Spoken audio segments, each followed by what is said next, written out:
En marge de la célébration de la Journée internationale des droits de la femme à l'avortement sécurisé, placée sous le thème « Le droit de la femme à disposer de son corps », une occasion pour le REMAP 14, une structure de magistrats pour sensibiliser les jeunes et les adolescents au protocole de Maputo qui est un instrument international vulgarisé par la RDC pour permettre aux jeunes de s'imprégner de cette disposition légale. Effectivement, l'activité d'aujourd'hui a été consacrée à l'occasion de la journée commémorative du droit de la femme à l'avortement sécurisé.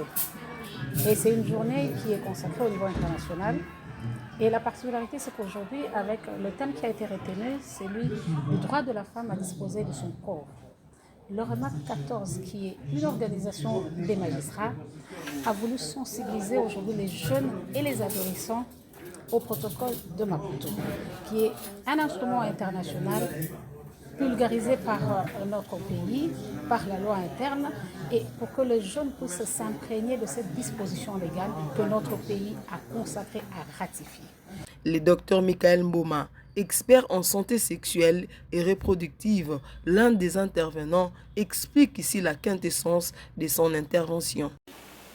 Pour permettre aux jeunes femmes, aux jeunes filles qui porteront des grossesses ou qui portent des grossesses dont l'origine est le viol, l'inceste ou l'agression sexuelle, ou encore que les grossesses mettent en danger la santé physique ou mentale de la femme, ou que ces grossesses portent carrément un produit de conception incompatible à la vie, d'avoir le droit de recourir à l'avortement sécurisé. Cet avortement permet de garantir le droit à la femme, le droit sur sa santé sexuelle et reproductive et d'éviter d'aggraver le taux de décès maternels, notamment dû aux avortements. À son tour, le procureur général Léon Kaindo Matali a martelé sur l'importance de l'avortement sécurisé. Le message, c'est que nous avons tenu à éclairer les jeunes sur la notion d'avortement sécurisé. Parce qu'il y a trop de mauvaises interprétations de la loi et trop de choses qui se racontent à travers la ville, à travers le pays, comme quoi l'avortement serait dépénalisé en RDC.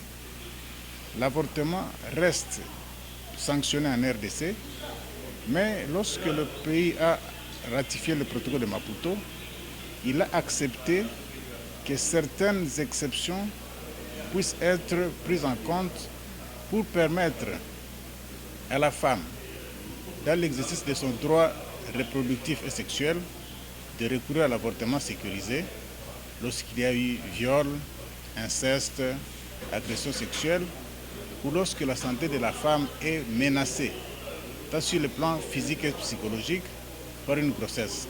Satisfaite de cette formation, cette jeune femme promet de sensibiliser son entourage. Alors, cette conférence, en fait, nous permet de voir qu'il y a un moyen de pratiquer un avortement sécurisé. Alors, quelles sont les conditions et aussi que dit la loi de notre pays par rapport à ça. Alors, c'est toutes ces informations-là que je n'avais pas auparavant, mais que j'ai maintenant. Et aussi, je peux sensibiliser les jeunes filles autour de moi et bien sûr dans ma communauté aussi. Cette activité a été réalisée grâce à l'appui technique de MSAID RDC.